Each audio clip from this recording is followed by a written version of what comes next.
सुप्रभात।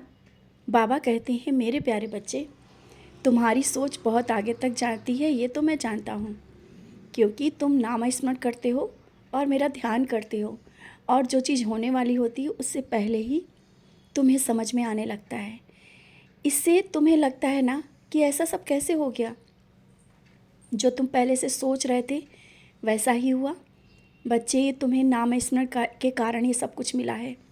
और भी तुम नाम स्मरण करो, ध्यान करो और अच्छे कर्म करो। तुम्हें बहुत कुछ देने के लिए मैं बैठा हूँ। और एक बात है, तुम कुछ चीज़ें ऐसी हैं जो पहले से जो नहीं भी होने वाली होती हैं वो तुम सोच लेते हो। घर में कोई बीमारी भी नहीं होगी तो भी तुम दवा ला करके पहले से रख देते हो।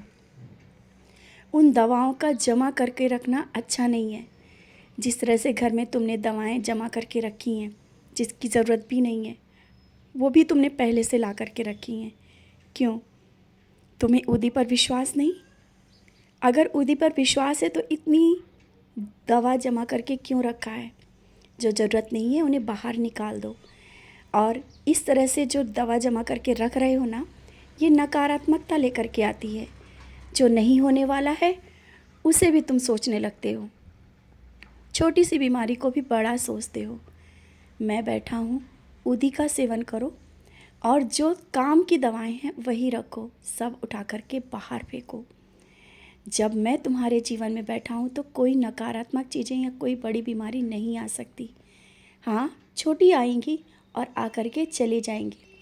बच्चों को लेकर के जो परेशान हो ना, छोटी छोटी चीज़ों को लेकर के बहुत परेशान हो जाते हो। बच्चे हैं, छोटी चीज़ें और छोटी बीमारियाँ या कुछ भी हो आता है लेकिन चला जाएगा। कुछ भी ऐसा नहीं कि रुकने के लिए आया है। तुम्हें लगता है ना कि कोई नकारात्मक शक्ति तुम्हारे घर पर है? ये मैं विश्वास दिलाता हूँ, जहाँ मैं बैठा हूँ वहाँ पर कोई नकारात्मक शक्ति आ नहीं सकती। और जो हनुमान चालीसा का पाठ कर रहे हो ना, करते रहो। आवश्यक है कि तुम हनुमान चालीसा का पाठ करो।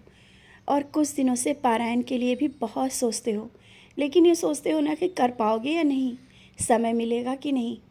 बच्चे, सच्चरित तो उठाओ, समय मिल जाएगा। समय को सोचते रहोगे कि समय मिलेगा नहीं, ऐसा व्यस्त समय में किस तरह से पढ़ पाओगे?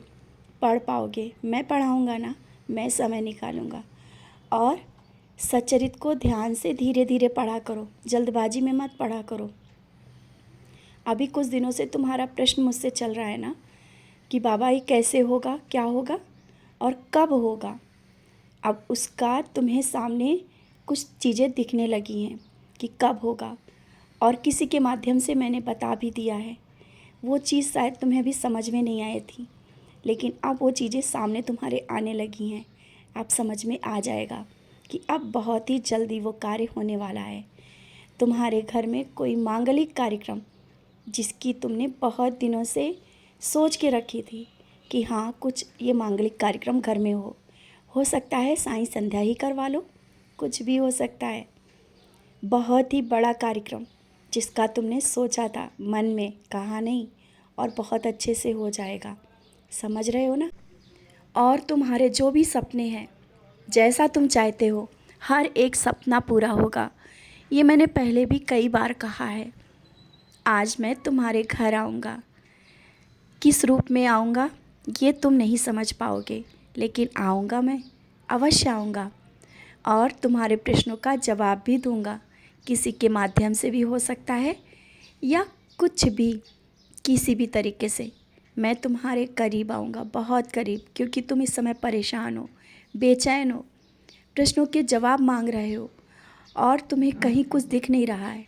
लोगों की बातों से आकर के तुम अब परेशान हो चुके हो। इसलिए तुम कहते हो ना कि बाबा आपसे मैं बात करना चाहता हूँ। मैं बात करता हूँ, लेकिन आज मैं तुम्हारे बहुत करीब आकर के तुम्हारे प्रश्नों का जवाब भी दे दूँगा। जैसा तुम चाहते हो वैसा ही होगा। हर एक काम तुम जिस तरह से सोच रहे हो उसी तरह से होगा। और किसी के कारण जो तुम अभी परेशान हो जाते हो ना, लोगों की बातें, इन बातों को जब तक मन से नहीं हटाओगे ना, परेशानी बनी रहेगी। अच्छा सोचो, जो लोग जिस तरह से कहते हैं कहने दो। बहुत से लोग होते हैं जो तुम्हें पीछे घसीटने की कोशिश कर रहे हैं, वो नहीं चाहते हैं कि तुम आगे बढ़ो। तुम जहाँ काम करते हो वहाँ भी बहुत से लोग ऐसे हो गए हैं जिस कारण भी तुम परेशान हो। मैं वहाँ हूँ जहाँ पर तुम बैठते हो। तुम मुझे याद करते हो ना, और कहते हो ये सब कैसे लोग हैं। बच्चे मैं जानता हूँ, लेकिन वो तुम्हारा कुछ नहीं बिगाड़ पाएंगे। आप समझ गए हो ना। हर पल हर समय मैं तुम्हारे साथ हूँ। तुम्हें किसी बात की कोई चिंता करने की ज़रूरत नहीं है। तुम्हारा साईं तुम्हें हर पल एक रक्षक की तरह तुम्हारे साथ रहता है।